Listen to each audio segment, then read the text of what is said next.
नमस्कार, फंडू मनी में आपका फिर से स्वागत है। हम लेके हाजिर हुए हैं हमारे आपके पास इनकम टैक्स क्वेरीज को लेके, इनकम टैक्स के प्रश्न जो हमारे YouTube के दर्शक हैं जिन्होंने भेजा है। ये पीछे भी हम YouTube से आए हुए प्रश्न का जवाब देते रहे। ये आप साउंड क्लाउड में भी सुन सकते हैं हमारे चैनल के, और हमारे वेबसाइट www.fundomani.com। तो कौन से वो सवाल हैं और कौन से जवाब हैं जो सबके लिए सबको जानना जरूरी है, उनको लेके आएंगे बस थोड़ी देर में।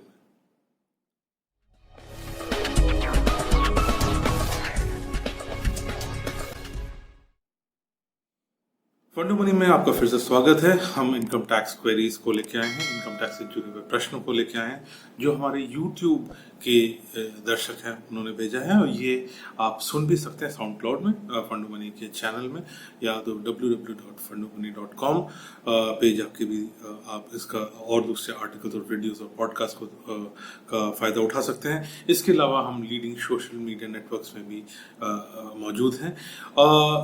ये भी प्रश्न लेने से पहले ये बताते चलें आपको कि आप YouTube में अगर इसको देख रहे हैं तो ज़रूर प्लेलिस्ट, जो अनेक प्लेलिस्ट हैं उनको देखिएगा। इनकम टैक्स से जुड़े हुए और दूसरे जो टॉपिक्स हैं उनसे जुड़े हुए प्लेलिस्ट जो हैं वीडियो के, वो देखिए, और ये काफ़ी सारे प्लेलिस्ट हैं। इसके अलावा इस वीडियो के डिस्क्रिप्शन सेक्शन को ज़रूर देखिएगा, जहाँ पे हमने इसके जो मुख्य जो पॉइंट्स हैं उनको हमने डाल के रखा है, और उसके साथ कई और लिंक्स भी दे रखे हैं। तो चलिए पहला प्रश्न लेते हैं, जो कि ये मैं आपको पढ़ के सुनाऊंगा। उदय सर ने पूछा है कि क्या STG, short term capital gain tax, applicable है अगर आप लॉस करते हैं और उसके अलावा एग्जिट लोड भी देते हैं। तो और ये बात म्यूचुअल फंड के लिए हो रही है। तो इसका जवाब ये है कि अगर आपने लॉस किया तो कैपिटल गेन तो हुआ नहीं, इसलिए कैपिटल गेन्स टैक्स का सवाल ही नहीं उठता। अब ये भी बताते चलें कि short term capital gains tax का हिसाब किताब कब होता है, जब मान लीजिए डेट फंड्स में है तो वहाँ पे आपको जो शॉर्ट टर्म है, मतलब 3 साल से कम, और इक्विटी फंड्स में 1 साल से कम, यहाँ पे हिसाब किताब होता है। शॉर्ट टर्म जो डेट फंड्स हैं, rather short term capital gains tax date funds में तब होता है जब आपने उसको 3 साल से कम होल्ड किया और वो ऐड हो जाता है आपके इनकम के साथ, और वो टैक्स हो जाता है अकॉर्डिंग टू आपके जो इनकम टैक्स रेट है। तो ये आपको ख्याल रखना है। इसके अलावा ये भी बताते चलें कि ये जो फायदेमंद जो हुआ है यहाँ पे, अगर आपका लॉस होता है वो उसका सारा का सारा घाटा नहीं होगा आपको, ये लॉस को आप कैरी फॉरवर्ड कर सकते हैं। 8 फाइनेंशियल ईयर्स तक आप इसको कैरी फॉरवर्ड कर सकते हैं, और ये सेट ऑफ हो जाएगा आपके शॉर्ट टर्म कैपिटल गेन्स और लॉन्ग टर्म कैपिटल गेन्स। तो ये कुछ आइडिया देने के लिए हमने आपको बताया, और इसके बारे में और भी चर्चाएं हो रखी हैं इनके बारे में, और दूसरे वीडियोस और आर्टिकल्स वीडियोस अगर यूट्यूब में देखना है तो प्लेलिस्ट में जाके देखिए, और वहाँ पे कई प्लेलिस्ट में आपके इसके बारे में विस्तृत चर्चा आपको मिलेगी। ठीक है, तो अगला सवाल लेते हैं बीमा सासे नी। तो उन्होंने पूछा है कि अगर वो 3 साल से कम पैसे लिक्विड फंड में लगाते हैं तो क्या वो गेन्स को अदर सोर्स में दिखा सकते हैं। जैसे कि हमने पिछले प्रश्न में जवाब दिया कि अगर 3 साल से कम करते हैं तो शॉर्ट टर्म कैपिटल गेन होता है, ये इनकम के साथ जुड़ जाता है, रेलेवेंट इनकम टैक्स में वो टैक्स हो जाएगा। ठीक है, तो ये हिसाब किताब रहता है। पर अगर 3 साल से ज्यादा रखा तो काफी फर्क पड़ जाता है, क्योंकि आपको मुद्रास्फीति का फायदा होता है, उसकी जो मार पड़ती है, उसका जो इम्पैक्ट होता है, उसका फायदा आप उठा सकते हैं। तो जो आपका जिस कॉस्ट में आपने खरीदा था उसको आप मुद्रास्फीति का जो उस वक्त इंडेक्स है उससे आप उसके अनुपात में आप उसको बढ़ा सकते हैं, और इसलिए क्या होता है कि जो कैपिटल गेन्स है वो कम हो जाता है। उसके ऊपर आपको फायदा मिलता है कि 20% concessional capital gain, long term capital gains tax लगता है, जिसके वजह से आप कम टैक्स पे करते हैं।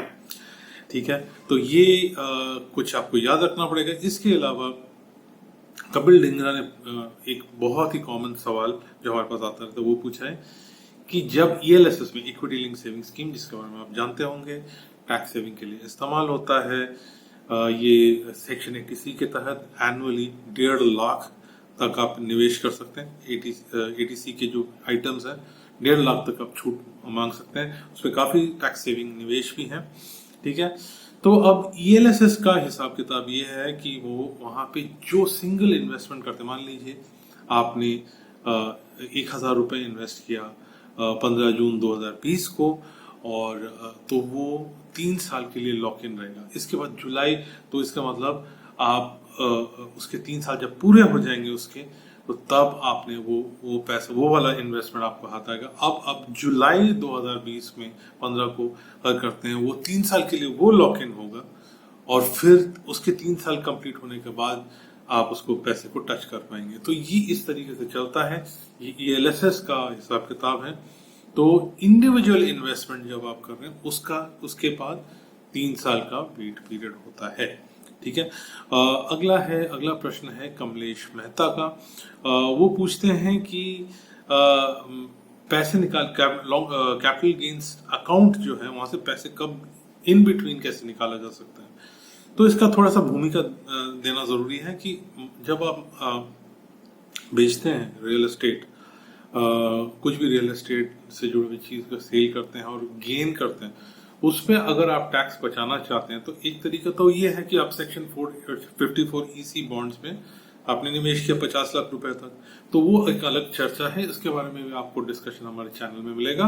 पर हम दूसरे हिस्से के बारे में बात करें जहां पे अगर आप दोबारा री इन्वेस्ट करते हैं, दोबारा से निवेश करते हैं रियल एस्टेट में, तो आपको कुछ छूट मिलती है। तो बने बनाए घर में अगर आप प्रवेश करना चाहते हैं तो 6 महीने के अंदर आपको वो खरीदारी करनी पड़ेगी जो आपको कैपिटल गेन है ताकि उसमें टैक्स ना लगे। दूसरा, अगर आप निर्माण कर रहे हैं तो आपको 3 साल की मोहलत मिलती है।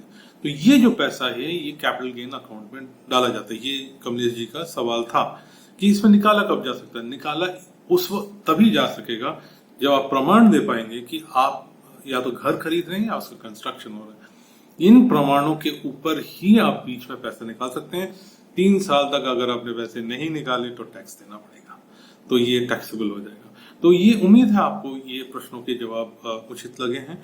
अगर कुछ और एंगल है तो जरूर शेयर कीजिए कमेंट सेक्शन में, हमें जरूर मेल लिखें, हमारे साथ शेयर कीजिए फेसबुक और लिंक्डइन, दूसरे सोशल मीडिया नेटवर्क्स में, हमारे साइट पे www.fundomoney.com।